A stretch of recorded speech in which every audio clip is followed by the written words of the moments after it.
If you are a greater Bostonian, you live in one of the most interesting cities in the world, filled with some of the most interesting people. A person of interest could be anyone. The person need not be among the rich and famous, although being rich and famous does not exclude someone from this title. A person of interest is someone, anyone, with an interesting story. In each episode, we will interview a person whose life has had its dramas. It could be you. You are probably an interesting person. You have undoubtedly had a life filled with dramatic moments, both big and small. If you would like us to interview you, please contact us. If not, please listen to your neighbors, friends, and community members that we interview and be inspired by the wonders of their life stories. And now, for our episode. James Dean has led the ultimately unconventional life. In his early years, James lived in Waltham, first with both parents, but later with his mother alone. When he was 8 years old, James' life took a surprising turn. His father began to transition, and before long had become a woman. In this podcast, James describes the life of a young man whose vision of one of the two most important people in his life is forced to take a 180-degree turn. James, thanks for visiting us today. So I have a few questions for you. Do you have any early memories of your mom and dad living together? And if you do, can you share some? Yes. I'd like to first thank you guys for having me on your show. It's an absolute pleasure. Some of my earliest childhood memories were very positive. Both my mother and father together in our home in Waltham. We would go out and do stuff, go to Canopy Lake Park, take trips to Cape Cod together, camping and whatnot. How could you describe the relationship between your mom and dad? Did you notice anything special about it? To me, as an early child, they were both pretty normal. Pretty much normal. Mom and dad both were together, taking me to hockey and baseball. And I didn't really see anything out of the ordinary or different growing up. They were pretty much the same as all my friends' parents. Later, I'd realize there was something underlying that was very different, and I didn't learn that until I was around 8 or 9 years old. Do you want to give us a little bit more insight to what you were perceiving as a young stot? So I didn't learn until I became an adult about exactly what my mother was going through. When I was a child, my biological father, Holly, was always, in my eyes, my father. But there was something else going on there that, as a child, you don't really perceive. And it's an internal battle between who you are on the outside and what you feel on the inside. And I didn't really pick up on that exactly, but I knew after the transition and growing up that it was a very tough struggle going on within my biological father's mind and body. So at what age did you become aware that your dad, I guess, had transitioned from a man to a woman? So I was around 8 or 9. It was early to mid 2000s. I was 8 or 9. And my mom sat me down and kind of explained what was going on. And I often tell this story because it's usually the first question on people's mind is how I came to find out and how I accepted it. And I always say my mother was the first one to sit me down and talk to me about it. And she had told me and explained to me that my father was born in the wrong body and that she was going to take steps to transition to be the person she wanted to be. And I always say this to people who ask me this question. My response to that was, I don't care. I just want to go play with my Hot Wheels and my toys. I really don't mind. And being at that young of an age, I didn't understand that concept fully in retrospect to how different that was. So in my mind, I thought, all right, this is something people do. This isn't different in any way.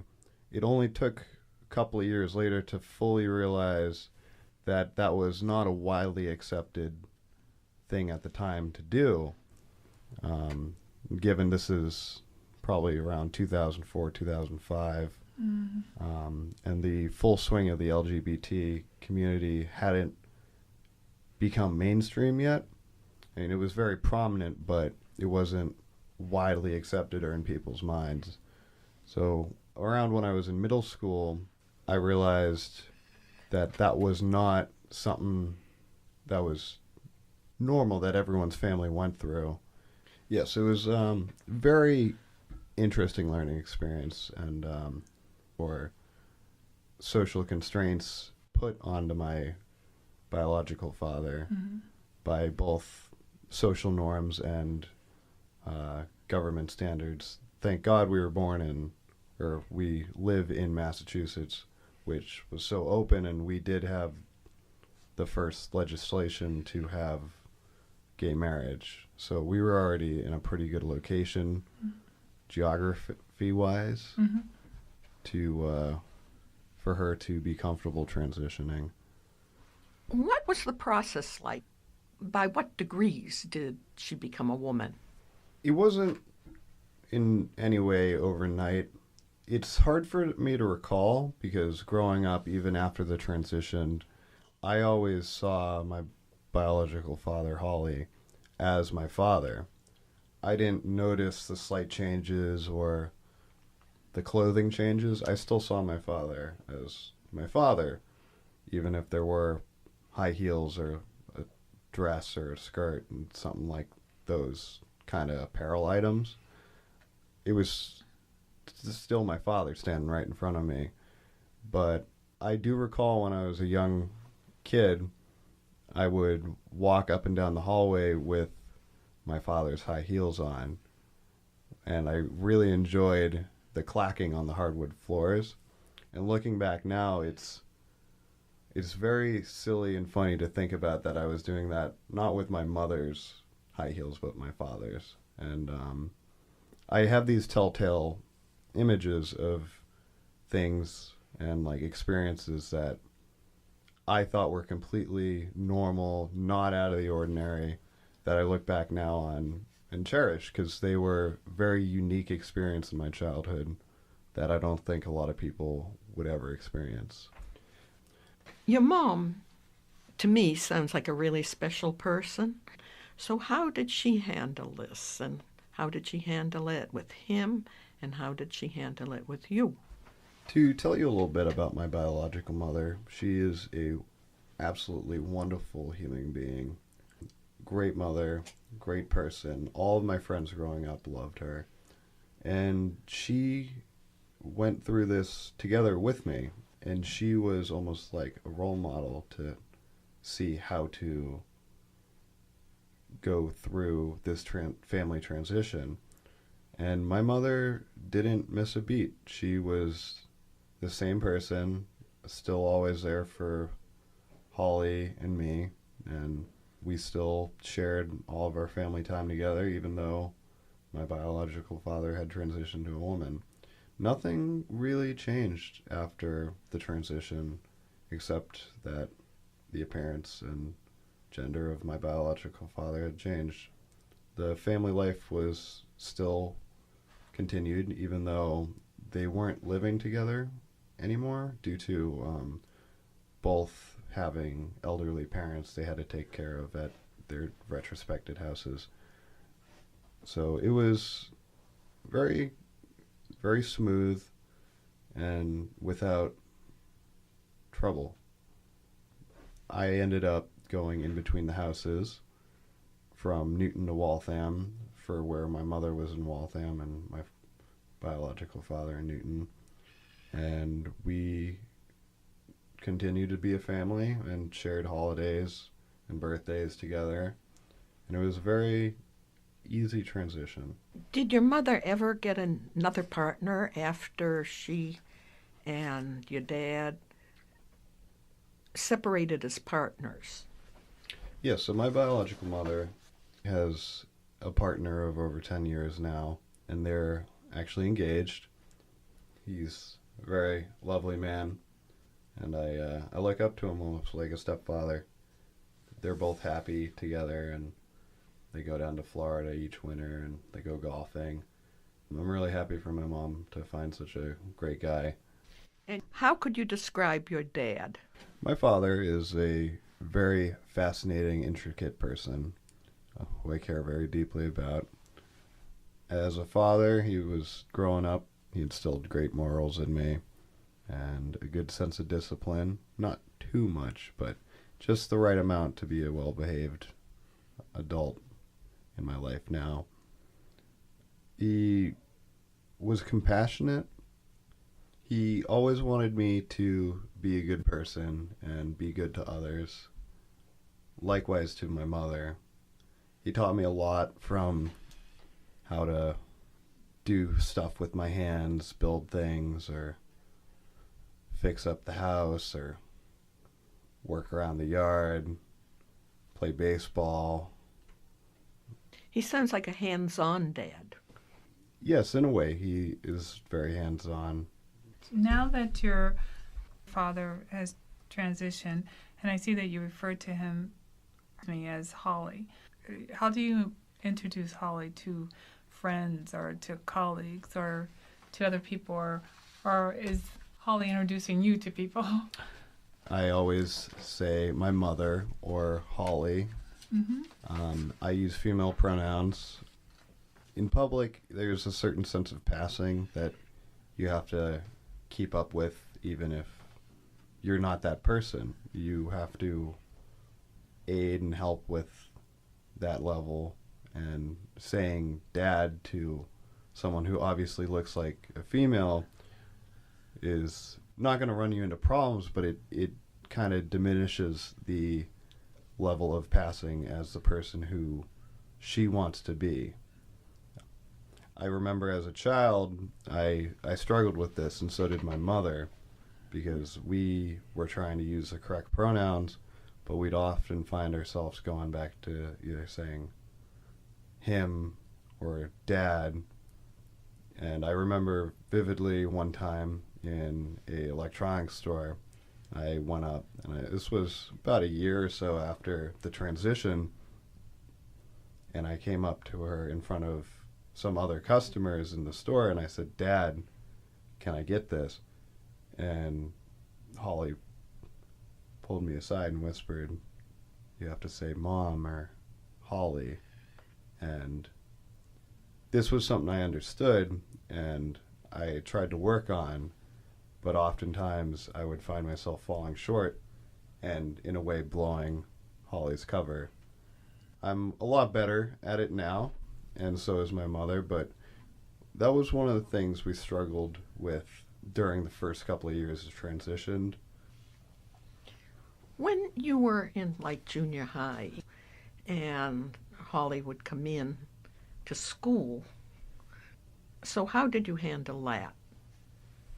So my high school experience was very positive in retrospect to my parental situation. It was a lot more open, and I had been running the Gay Straight Alliance in Newton South for my junior and senior year, and it was pretty out there that I was an advocate for gay rights and LGBT rights all around, and it was very well known that I was straight. And I actually had a lot of people come up to me, like football players and like jocks, and tell me that they really respected what I was doing, even though I had no LGBTQ traits about me. And I thought that was a very humbling experience.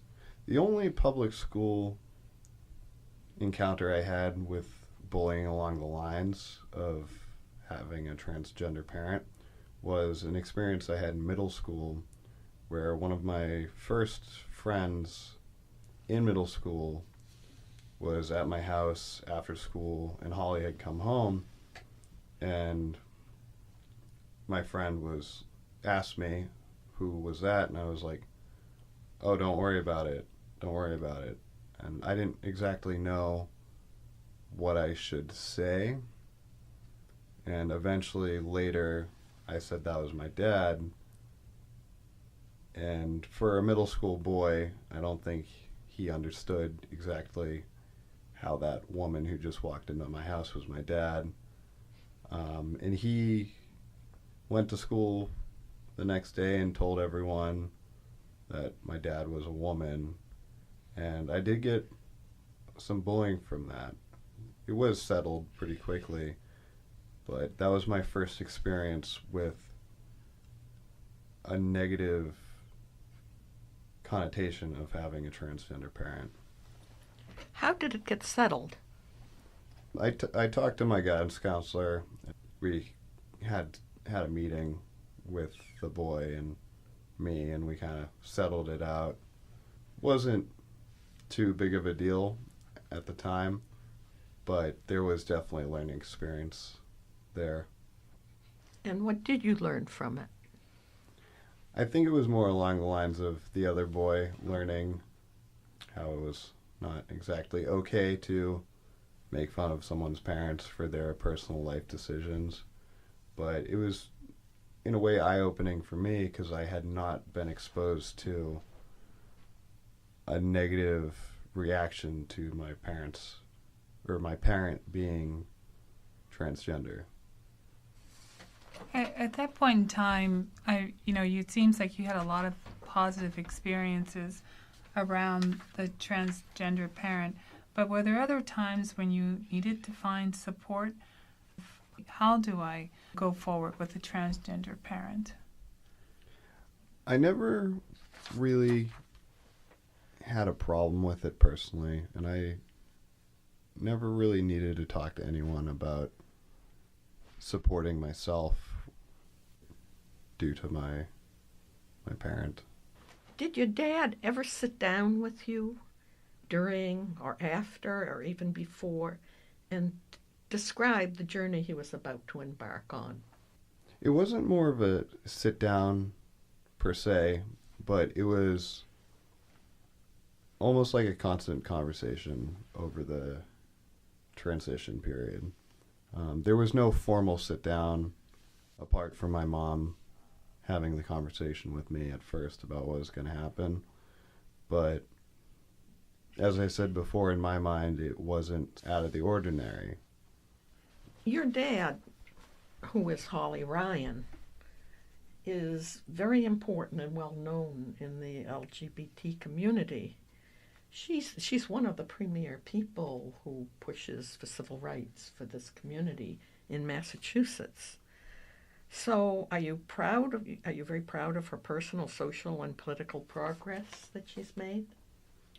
Saying I'm proud is definitely an understatement of how I feel about my parent, Holly. She has been doing this for a very long time and being an advocate. I've always looked to her as an example of how to be a good person and how to fight for what is right, both in this country and this world. And I would not even be able to sit here and tell you all the things she's done, because I'm still learning to this day all the great things she's done for this town, state, and country. What are some of the things that you feel like your parents have given to you that have really shaped you to be the person you are? I can attribute a huge amount of my qualities to both of my parents and my upbringing. I'm very compassionate and caring about other people, both my friends and strangers. I always try to stop and help where I can. I can't always be there for everybody, but when I can, I definitely take the opportunity to help people out. When I see something that's wrong, I call it out, just like Holly has done with policies and laws in this country that have been untrue and not just. So I've definitely been brought up in a way of helping people and fighting for what is right. Your role models were not traditional at all. You're heterosexual yourself. You would tend to have a much more traditional relationship with a woman. How are you figuring that out? I've always identified as straight. That's always been something I've known for a while. I've had a short period of time where I thought about whether I was gay. Well, who is your current partner and what's she like?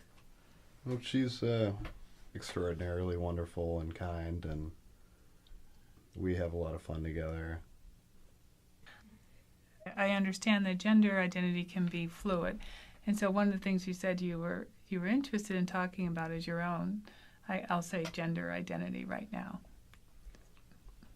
So I consider myself a straight man, and I actually very much enjoy being masculine. I like to do carpentry and build birdhouses, and I've done a fair amount of that. I worked for about 2 years doing carpentry around Newton and the surrounding areas, and one of my great friends is a very skilled carpenter that I worked with. I enjoy auto mechanics, and I actually have had in my life a couple of classic cars that I've worked on and kept running. Mm. I play the drums. I frequent the pub in Newton Center, Terry O'Reilly's, and I play at the open mic there pretty regularly. Get a little band of people together, and we do some classic rock. And not coming from such a non-traditional family, how do you celebrate the holidays and who comes? So after the transition, nothing really changed through our holiday life or birthday parties. It was still always my mom and dad and my sister. My father's sister is always around for either Thanksgiving or Christmas, and we spend time with them too. We usually gather at our house in Newton in Oak Hill Park and celebrate Thanksgiving and Christmas together. I do have family on my mother's side, which is an amazing close-knit family. Uncles, aunts, cousins, and I actually really enjoy being a part of that family. But usually for the holidays, my father's side of the family in Newton, who we spend most of the time with over there. So that's your mom, and who else? So my mother, Holly's sister, who's Nancy, and then her husband, John, and then my sister, Kristen, and her partner, Andy, and me and the dogs. And that's usually how the holidays go, and it's always been like that. My mom and dad are always still there at the same time, and we do the holidays together. One thing that we did start doing was that we would do Christmas Eve at Holly's house in Newton, and then I would go over to Waltham and do Christmas morning in Waltham. I grew up with a lot of close friends in Waltham, so I'd often split my time between Waltham and Newton. So going back to Waltham on Christmas Day was always a nice thing, because after opening presents, I'd be able to hang out with my friends over there that I grew up with since I was a very young child. After switching schools in around 4th grade to Newton, I predominantly started living with Holly. I started building relationships and friendships with people in Newton. So I ended up having a very big, diverse friend group spread out over 2 towns that I would share my time with. And regardless if I was at either Holly's house or at my mom's house in Waltham, I always had close friends to be with. Did you move to Holly's house because of the Newton schools? Yes, that was one of the big things and reasons that I moved to Newton was the school system. The Newton school system was nationally recognized as a great institution for learning. And even though Waltham has a good education system, Newton had surpassed it, and that was the deciding factor in me going to live over with Holly. I wasn't too happy about it at first when I learned about what they were going to be doing, but looking back now and all the opportunities that have presented myself with because of that transition, I'm eternally grateful for. I would have never been here if it wasn't for that transition to Newton Schools. Here You're with you in talking to this us? podcast, yes. Well, we're really happy you went to the Newton Schools. Yes, I am too. Yeah. The teachers and the guidance counselors and the kids Mm-hmm. in those schools really changed my life for the better and are a big part of the person I am today. When you, as an adult here, and you're walking down the street with your dad, and you meet somebody you hardly know, how do you introduce Holly to that person? So I usually say Holly is my mother, and I introduce her as a woman, and that's usually how it goes. And oftentimes, if I introduce her to a friend, like that I've known, but they don't know my parental situation, they'll have no idea that's my biological father. There are some people that believe that children can be damaged from having a transgender parent. Oh, for the people out there who say it's damaging to a child of a transgender parent, all I have to say is that is absolutely not true. That is a big lie and misconception that I personally get very upset about. And I feel like the people who fight transgender rights in support against them is heinous and horrible, that people think they have a right to say that one person shouldn't be able to express how they personally feel about who they are as a person. And I don't think I would have been as great as a person if I didn't have that experience growing up with a transgender parent, because it very much opened my eyes to the whole LGBT community and put me in a position as a straight ally to help fight for those rights. What advice would you give to young people who might be facing the same situation you have? What I would say to those kids or people going through that transition is what I would say to anyone else going through a tough time, is that even though it might look dark or unsure, it does get better, and at some point you will find peace and happiness in either your new life or your family's new life. And for the child of a transgender parent, I'd say they're still your mom and dad. They still love you like they did before. And the only thing that's going to be changing is either the appearance or their voice. Nothing else will change. They may look different, and for them to change to the person they want to truly be is a beautiful thing, and it shouldn't be a bad thing to witness. It's like a flower blooming. Well, on that note, I think I'd like to thank you so much for coming and talking to us and enlightening us about what somebody like yourself has gone through, and it sounds really positive, and for being so positive yourself. Oh, thank you, Barbara. Thank you, James. I really appreciate the opportunity to speak with you and learn more about you and your family. James Dean has led the ultimately unconventional life. In his early years, James lived in Waltham, first with both parents, but later with his mother alone. When he was 8 years old, James' life took a surprising turn. His father began to transition, and before long had become a woman. In this podcast, James describes the life of a young man whose vision of one of the two most important people in his life is forced to take a 180-degree turn. James, thanks for visiting us today. So I have a few questions for you.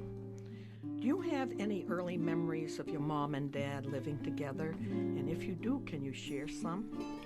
Yes, I'd like to first thank you guys for having me on your